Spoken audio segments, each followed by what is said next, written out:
Sim, a Unidos da Tijuca, azul e amarelo do Borel.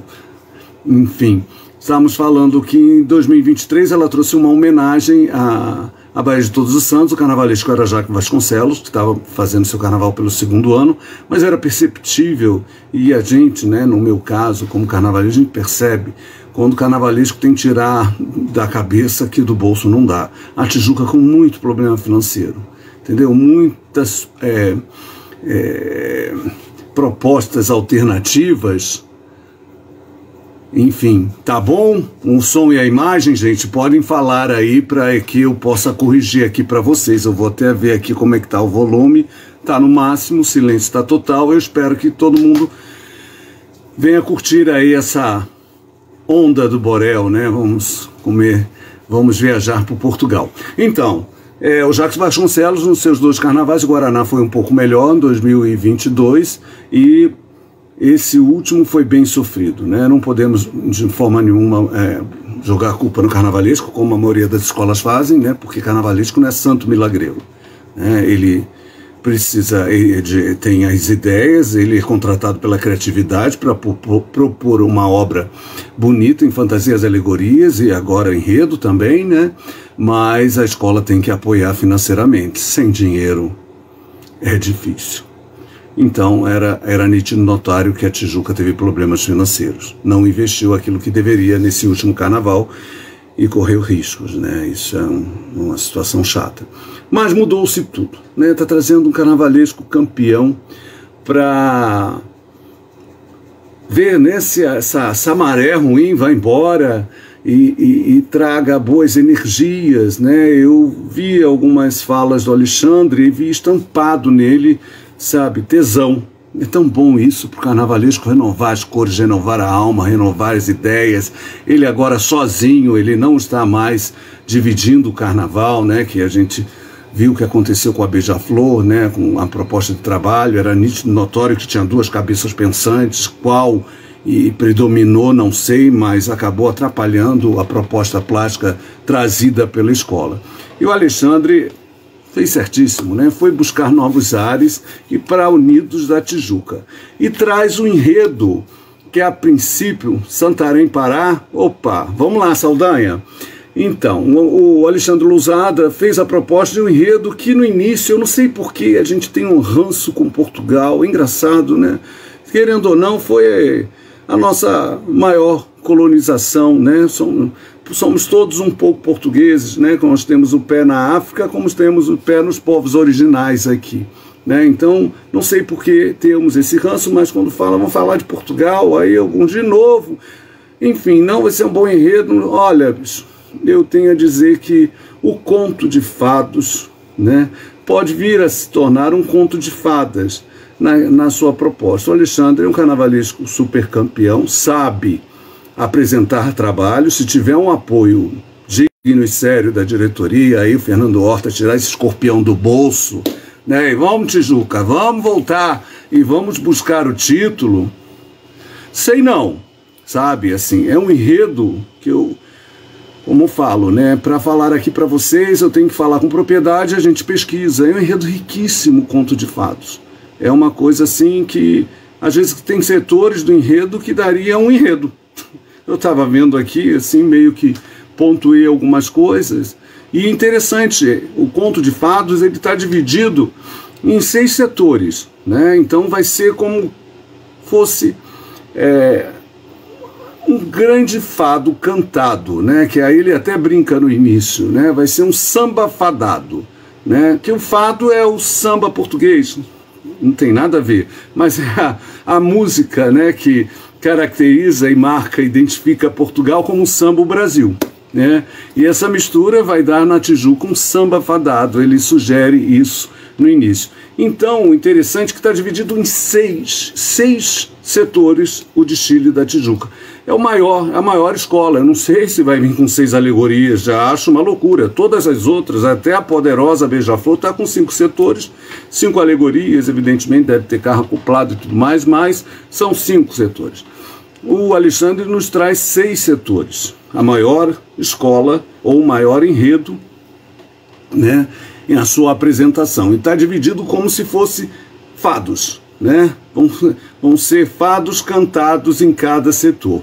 Mas uma coisa importante que quem leu a sinopse, por favor, leiam, né? Ele brinca logo no início que todo fado, toda história importante precisa de um aedo. Aí eu falei, meu Deus, o que é um aedo? O aedo vem do grego, é um cantor de epopeias, né? Porque ele precisa cantar essa história de forma maravilhosa na avenida. E aí vai ser escolhido o seu cantador, o versador. E aí ele escolhe o Orfeu da Conceição. É interessante isso. Orfeu da Conceição, porque Orfeu é um mito grego, né? Mas Orfeu da Conceição é uma peça teatral criada em 1956 com a adaptação do Vinícius de Moraes e música do Tom Jobim, com um samba maravilhoso, né? Também foi samba enredo no Mestre Joãozinho 30, que para mim merecia o título aquele ano, 1998, foi um ano depois do Campeonato da Viradouro, não é isso? Enfim, um desfile maravilhoso, e Orfeu da Conceição que vai cantar, e o fado vai ser a linha condutora desse enredo lúdico, épico, e encantador e muito cultural, gente. É uma coisa assim assombrosa. Eu juro que eu aprendi muitas coisas muito interessantes com relação à história de Portugal, né? E não parem de preconceito, torcer o nariz, Portugal, é isso, aquilo, afinal tem o que tem de brasileiro querendo pirar para lá, né? Largar esse país, enfim. A gente está sabendo de tantas histórias, tá todo mundo querendo mudar para o país. Agora é o contrário, antes eram os portugueses, agora são os brasileiros que estão querendo ir para lá. Mas, enfim, é rico e é contado por histórias, lendas e fábulas, né? Que ele estudou. Diz que, segundo informações, é um enredo que ele já pensava há muito tempo, e você nota que tem estudo, sim. É perceptível, moçada, que tem conhecimento daquilo que está falando, né? E que você tem que, para falar, você tem que pensar e pesquisar para não falar bobagem, né? Então, ele dá esse preâmbulo. Orfeu vai ser o aedo, o cantador, o cantor épico, né? E é muito interessante que logo no primeiro, você lendo a sinopse, tem um verso, que é uma espécie de um poema, né? Eu só vou falar duas frases, que é: ó mar salgado, quanto de teu salvem dos fados de Portugal, eis um mar cantante que dedilha uma lira e versa os versos de Orfeu. E segue. Você lê a sinopse, você vai identificar. Eu falei, pô, que bárbaro, da onde vem isso? Isso é do poeta português Fernando Pessoa. Tá? E é incrível, porque ele faz uma ponte de amarração, né? Quase um triângulo equilátero, né? Porque tem o Orfeu, né? Que da Conceição, que não está solto, o fado e o mar, né? Daí começa a nossa viagem nos setores. E é muito interessante, né? Esse poema foi publicado em 1925, tá? Tem que ter contato e tem que ter conhecimento, senão não faz, tá bom? E aí, vamos logo para o primeiro setor, que é os fados de Ofiúça, eu vou usar desse, e Ofir. Mas e aí, o que é Ofiúça e Ofir? Né? Ofiúça, né, em grego, significa terra de serpentes. Aí ele viaja mais ainda, ele vai na Odisseia de Homero, um poeta grego que escreveu a Ilíada, que é sobre a guerra de Troia, e a Odisseia, que conta a história do Ulisses, né, de um rei Ulisses, que termina a guerra de Troia, ele quer voltar para o seu reino, né, que ele era o rei de Ítaca, é uma cidade-estado da Grécia. Só que ele leva 10 anos nessa volta. E olha que a gente está falando de Troia, que ficava ali no litoral da Turquia, né, hoje Turquia, né, do lado da Grécia, do outro lado era a Grécia. Mas enfim, leva 10 anos, imagina, é uma novela, em que ele vai passar por tudo. E um desses capítulos dessa novela chamada Odisseia, o nosso Ulisses, ele navega o mar Egeu. Você vai encontrar mar Egeu, hoje mar Mediterrâneo. Atravessa as colunas de Hércules, que é o Estreito de Gibraltar, que se lança no Oceano Atlântico, né? E ali ele sobe, né, e vai cair nas costas hoje portuguesas, né, das terras da Península Ibérica. E vai encontrar as terras de Ophiucha, da Rainha Serpente, terra da serpente, que existia um povo belicoso, guerreiro, e que os navegadores temiam, né? E ele foi parar por lá. Isso, imagina que sorte, aonde e como que ele não iria sofrer. Mas acontece uma história de amor. Era governado esse povo por uma rainha serpente. Ele não diz o nome. E eu tentei procurar e pesquisar, eu achei uma Circe, mas eu acho que essa é grega, não é lá das bandas de Portugal. E a Circe, que estava fadada à solidão, ela enlouquece ao ver Ulisses, né? Imagino, né?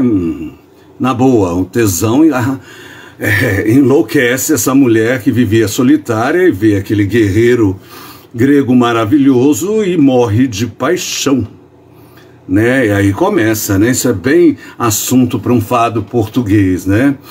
E ela morre de paixão e vai enlouquecer, e vai, em homenagem a esse amor, na sinopse diz que ela vai mandar construir uma cidade na foz do rio Tejo, que tem como nome Olícipo. Isso, Olícipo é o nome da cidade, né? E aí, vamos pesquisar. O que é Olícipo, gente? Vem do Clícipo, do que é fenício, que é Porto Seguro, que vai se transformar em Lisboa, né? Isso aí é uma das lendas da criação da cidade de Lisboa, tá?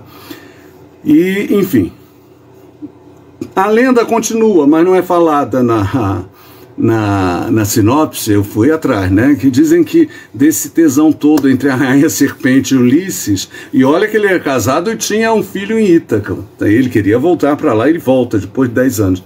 Nasce um filho chamado Luso, né? Como são conhecidos os portugueses?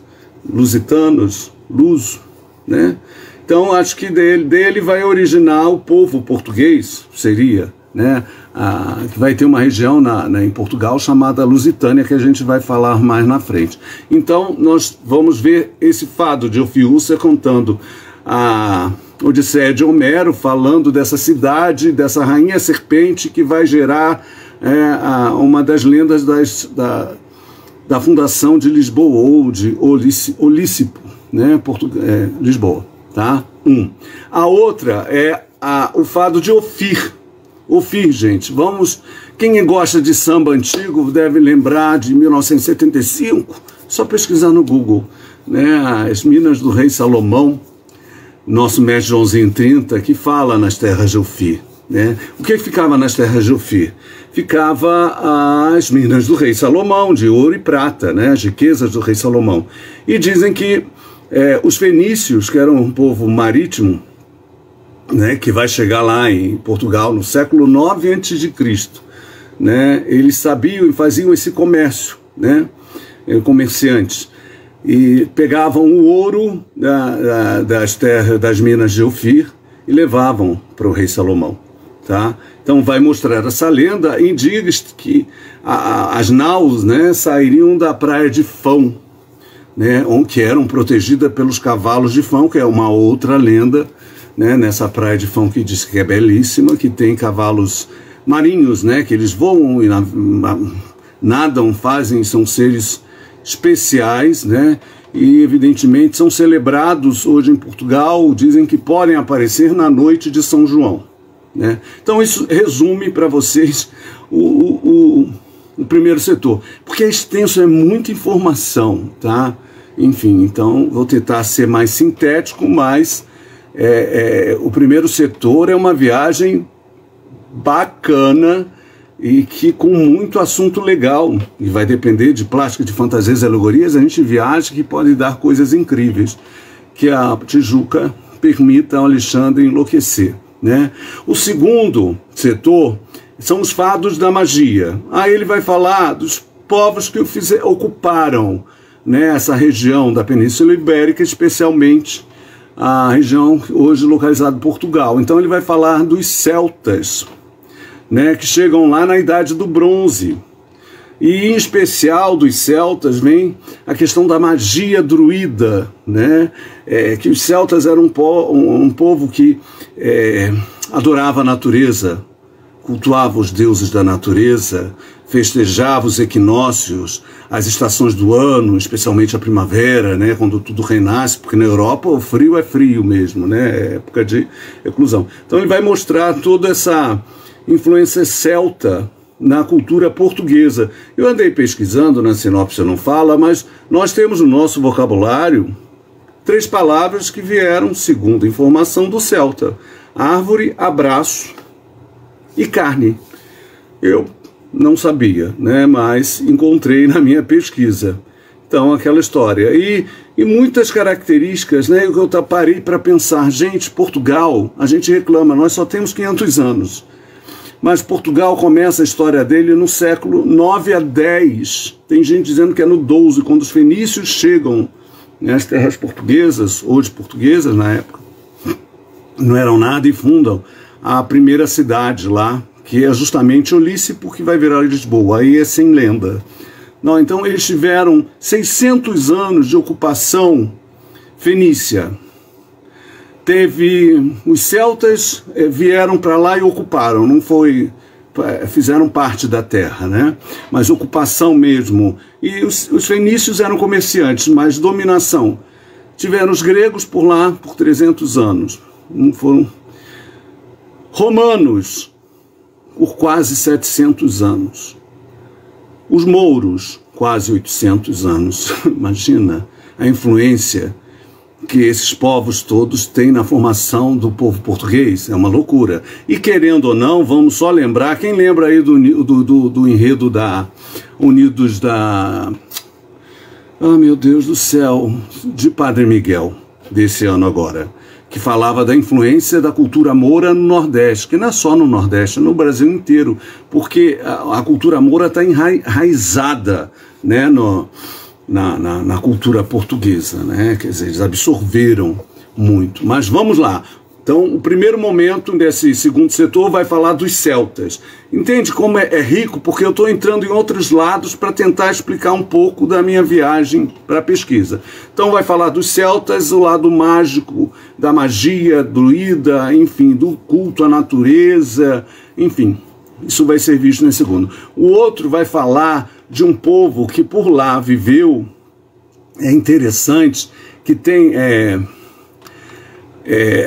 eu fiquei tentando, não diz o nome do povo, né? Ele diz, também foste refúgio dos povos que te ofereceram a celebração do vinho e te trouxeram as cepas para germinar na felicidade dos seus vales espalhados no teu solo, tribos, reinos sem reinados. Falei assim, gente, ele não pode estar falando aqui dos romanos, porque os romanos trouxeram cepas. Cepas novas uvas, né? Cepas de uva para a produção de vinho. E o terreno era fértil. A cepa não era, a uva não é original de Portugal, é da região lá da Turquia, sabe?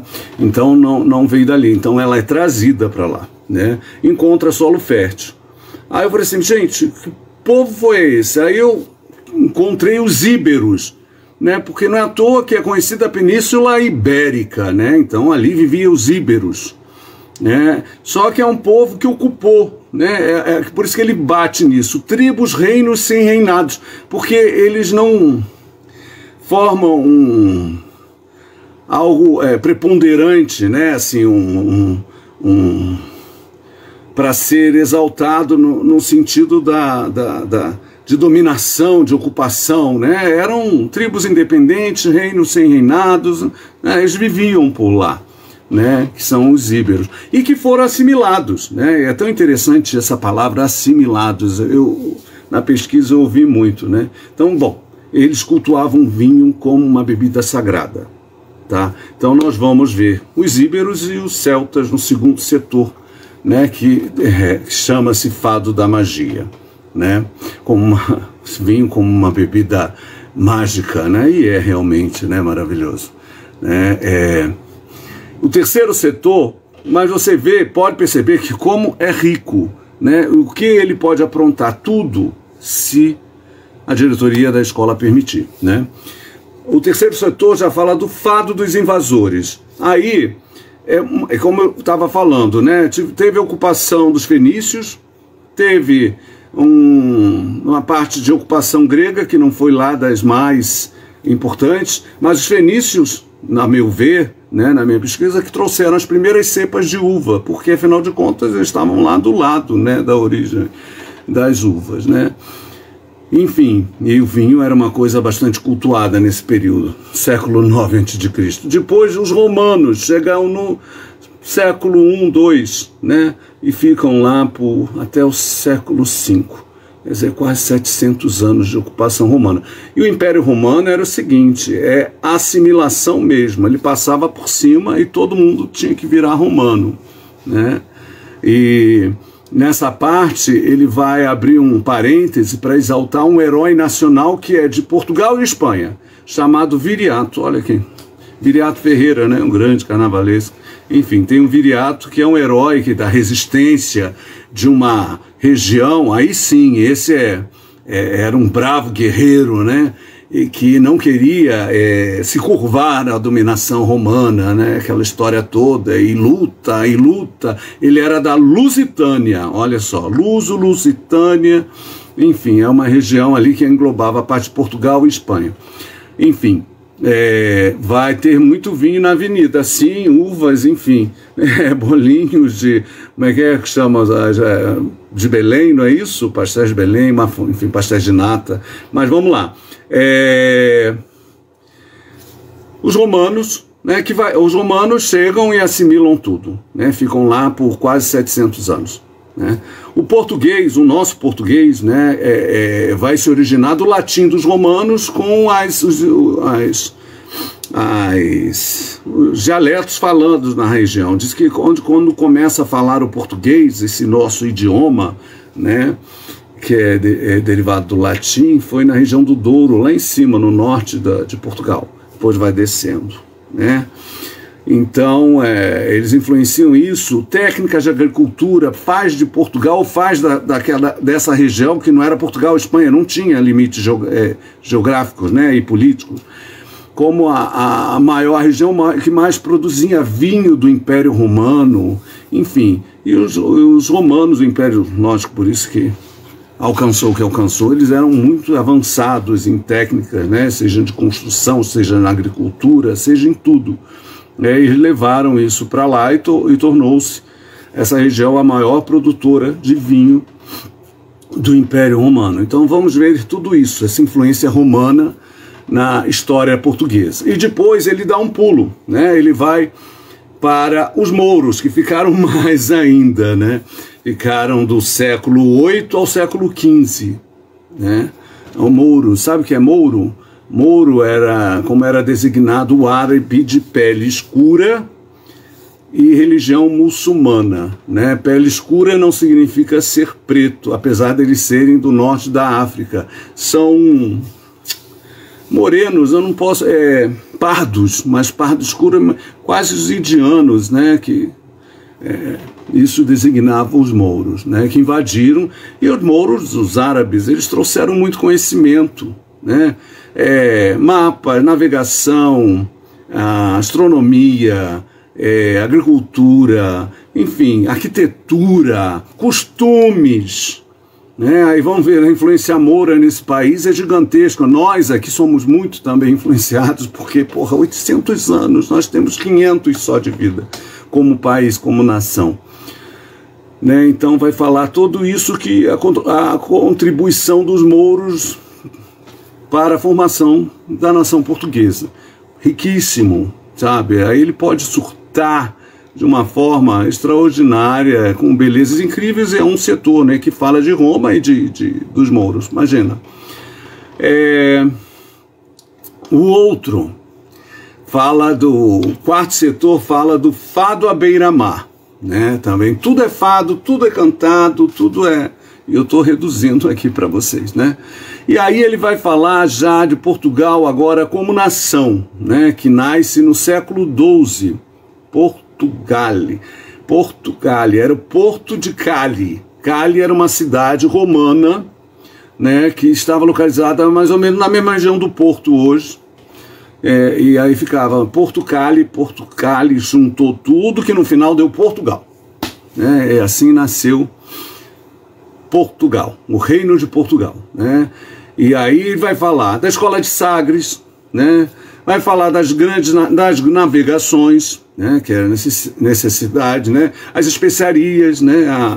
Falar da África, ele vai dar destaque para Benin, para Nigéria, pelos tópicos. Ele fala dos ilês da África contido nas conchas de Ifá. Ele está fazendo referência direto ao Benin e à Nigéria, tá? Reino de Matamba, inclusive aí ele faz uma homenagem a Luís de Camões, que com os Lusíadas, né? O que são os Lusíadas, né? Conta da viagem de Vasco da Gama, as aventuras, né? A Odisseia também de Vasco da Gama para as Índias, né? E tudo aquilo que ele passou, né? Enfim, tudo ele registrou, ele decanta isso nos Lusíadas, né? Uma homenagem a um grande escritor, um monstro sagrado da literatura portuguesa. É legal isso, né? Cultura, gente, isso é tão importante, ainda mais no carnaval. Né? Aí vai falar do Reino de Matamba, vai falar do caminho da seda, o caminho da China, vai falar de, deixa eu ver, tanta coisa, da costa de Malabar, região costeira da Índia, das especiarias, já falei, das ninfas da máquina do mundo, que isso é uma referência aos Lusíadas. Quem lê, tiver essa curiosidade, vai... Pô, o que é? Onde as ninfas na máquina do mundo, na Ilha dos Amores, de onde ele tirou isso? Dos Lusíadas, tá? Vai falar do Brasil, da Ilha de Veracruz, de Pindorama, né? Guiné, Oceania, né? Enfim, África. Imagina, esse setor, né, do fado da beira-mar é um enredo, né?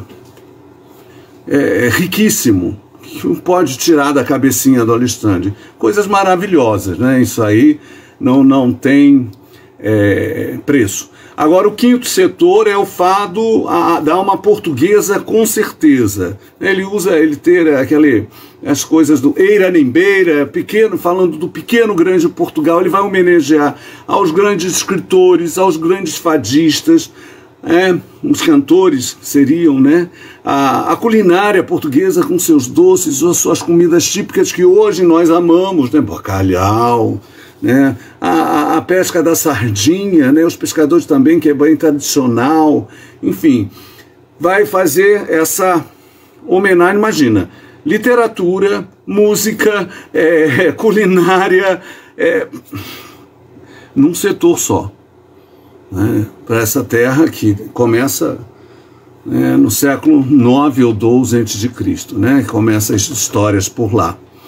E finaliza com os fados, os segredos da fé, né, que aí é uma referência à aparição de Fátima, Nossa Senhora de Fátima em 1917, para os pastores, aqueles 3 pastores, né, meio que pedindo uma bênção, né, Nossa Senhora de Fátima, que aí no sincretismo é Oxum, né, que é a Nossa Senhora de Aparecida, que ela abençoe a Tijuca, né, com fazer um bom desfile, um belo desfile, né, porque assim, isso é muito interessante, porque os portugueses são fervorosos na sua fé, né, e são sempre ligados ao cristianismo, né, a maioria deles. Enfim, e assim termina, né, o desfile da Tijuca pedindo bênçãos a Nossa Senhora de Fátima. Cita o terceiro segredo de Fátima, que nunca são 3 segredos, né, 2 já foram ditos e um acho que o Vaticano sabe, mas não conta. Que esse segredo será que é a vitória da Tijuca no Carnaval de 2024? Olha, gente, eu de coração, que riqueza! Parabéns, Alexandre, né, pela pesquisa. Assim que eu posso falar, o setor do fado da alma portuguesa e o final, né, o fado dos segredos da fé, eu achei que ele sintetizou muito. Ele podia explorar mais um pouquinho, aumentar mais, mas talvez, né, ia ficar grande demais. Mas eu fiquei muito impressionado. E é interessante isso, né? Volto a dizer, a gente tem esse preconceito com coisas relacionadas à história de Portugal, né? Hoje a moda é falar dos povos originários, né, que nós vamos ter, né, como vimos antes, a Grande Rio e a Salgueiro, falando, né, a Beija-Flor vai falar de Rasgonguila, né, que mistura a cultura brasileira com Haile Selassie, com a corte da Beija-Flor, todo mundo lá em Maceió, e tem o Lunário Perpétuo, né, que é um livro também medieval e que foi o livro mais lido no Nordeste brasileiro, segundo Câmara Cascudo. E a gente traz esse enredo que ele foge tudo até agora, né? O próximo é a Imperatriz, a campeã, né, que vai ser a próxima quinta, falando sobre ciganos, né? Então, o que a gente pode esperar da Tijuca? Não sei. Espero que Fernando Horta e a diretoria e Portugal invistam um bom dinheiro para que ele possa soltar sua criatividade e surpreender, porque está na hora, né, da Tijuca voltar a brigar pelos primeiros lugares. É uma incógnita. Pelos 2 últimos carnavais apresentados, não se referenciando o trabalho do carnavalesco, e sim a mostra de falta de recursos que a Tijuca proporcionou ao profissional que lá estava de fazer um bom trabalho, né, e vir brigar por título. Agora traz um carnavalesco campeão, maduro, esperto, com um enredo muito rico, de qualidade, absolutamente cultural, fugindo nesse domingo de tudo aquilo que vimos até agora. O que pode acontecer?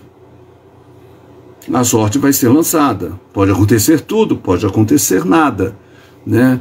O Alexandre é um excelente carnavalesco, campeoníssimo, mas ele não é santo milagreiro. E ele tem em mãos um enredo absolutamente rico e cultural, tá? Essa é a minha opinião e que vamos aguardar. E agora, se tiverem perguntas, dúvidas, por favor, produção. Temos aqui, ó. Tijuca ficou muito estigmatizada pela passagem de Paulo Barros. Arlete Moreira, Barra da Tijuca, Rio. Sim, ficou. Porque o Paulo Barros deu cara à Tijuca, né? Assim, que nem o Renato Lage deu cara à Mocidade, né? E a Mocidade, pena, né? Assim, a Mocidade teve 3 carnavalescos que deram cara. Arlindo Rodrigues, né? Fernando Pinto, com Tropicalismo, e Renato Lage, com Hightech. Né? E o Paulo Barros, né, com o entra e sai dele, com Hollywood aqui, deu uma cara e deu campeonato à Tijuca, né, que é o mais importante. Então, ela ficou assim. Mas está na hora dela fazer diferente. Aí depende muito. Carnavalesco eles têm capacidade para isso. Agora depende do investimento que vão ter, que ele vai ter, que o trabalho vai ter para oferecer algo especial e buscar os primeiros lugares, na minha opinião. Para você, qual o principal característica do Lousada? Ou pode ser o diferencial para a Tijuca? Marcelinho Prado, de Altamira, Pará. A característica do Lousada é uns enredos. Bom, vamos lembrar os campeonatos seguidos dele da Beija-Flor, o campeonato dele na Vila Isabel, né? Luxo, riqueza, bom desenvolvimento, qualidade. Quando tem possibilidade, né, de investimento, ele apronta coisas assim, com cara de campeão, né? Então, assim, acho que belas fantasias, sabe, ricas fantasias. O Alexandre, eu digo que ele tem uma influência do Viriato Ferreira, sempre falei isso para ele, né? Assim, ele tem um coração portelense, né? Então ele começa no carnaval lá, no período de Viriato na Portela, do mar, enfim, do circo. Então, tem capacidade de fazer muita coisa boa. Portugal é lindo, sem dúvida, será um belo desfile. Alexandre é craque, tomara que tenhamos um ótimo samba. É linda a folia mandando. Sim, que acabou de chegar de Portugal, tá falando até com sotaque português. Né? Portugal é um país lindo, a gente precisa perder esse preconceito, né? Afinal de contas, tão importante quanto a África, quanto os povos originários aqui do Brasil, Portugal, ele é a nossa, não me mate, mas é a nossa pátria-mãe, né? Como a Inglaterra é dos Estados Unidos, enfim, e Espanha é da Latinoamérica, né? E assim, a gente culpa muito os portugueses, mas a gente não pode negar que a colonização espanhola foi bem pior e a colonização inglesa americana foi horrível também lá, com seus indígenas que exterminaram tudo e os espanhóis aqui. O Dom Manuel Venturoso, ele deu uma ordem aos colonos, porque era um país muito pequenininho, né? Cheguem lá e transem com as índias, filhos de português, português é, vamos transar. Então eles não tinham discriminação, né? Assim, eles escravizaram os índios, escravizaram, eles precisavam de mão de obra. Imagina esse mundo. Portugal é do tamanho de que estado? Rio de Janeiro. O Brasil é do tamanho de um pouco maior do que a Europa. Imagina, gente. O que eles vão fazer? E conseguiram manter, né, um país de dimensões continentais. Então, eles merecem. Aí nós temos alguém de Altamira, né, inclusive, o Belém do Pará seria a capital do Brasil, né, se não tivesse encontrado ouro nas Minas Gerais. Estava sendo preparado pela coroa portuguesa por ser mais perto de Portugal. Mas, graças a Deus, com todo respeito a Belém do Pará, encontraram ouro nas Minas e a capital continua aqui pelo Rio de Janeiro. Mas vamos lá, tem mais pergunta? Não é correto a Tijuca falar bastante Portugal, já que a escola tem essas origens? Por que tanta crítica, Jaime? O que você acha? Sueli Monteiro, Aracaju. Olha, esse enredo não é aquele que os atuais pensadores de carnaval, eles torcem o nariz. Imagina, vai falar daqueles que escravizaram os negros africanos. Enfim, falar do europeu, né? É isso que eles falam. Então, vão criticar. Se vocês trouxeram da Espanha e outros mais, vão criticar. Enfim, então, mas é natural, o Horta é português, né? Tem terras por Portugal, produz inclusive vinho e champanhe ou espumante por lá. Enfim, e é válido se falar Portugal. E acredito que a Tijuca pode trazer um belíssimo carnaval, assim, tem tudo. Conteúdo, gente, de uma riqueza sem fim, tá? Agora, tudo vai depender da criatividade do Alexandre e o que ele tiver de apoio financeiro. Enfim, e aqui a gente encerra, mandando um abraço, agradecendo a todo mundo, espero que tenham curtido. A gente está aqui mais para fazê-los entender, né, sobre o carnaval que cada escola vai apresentar, evitar críticas, né? A gente ama isso e a gente quer ver os carnavalescos fazendo coisas incríveis, maravilhosas na avenida. A gente não tem dado suficiente, apenas uma sinopse com 2 folhas. A gente vai imaginando e querendo que vocês se apaixonem também para estarem com a gente aí, seguindo a cobertura do portal SRZD, enfim, e na avenida também, nos ensaios técnicos. É isso que a gente...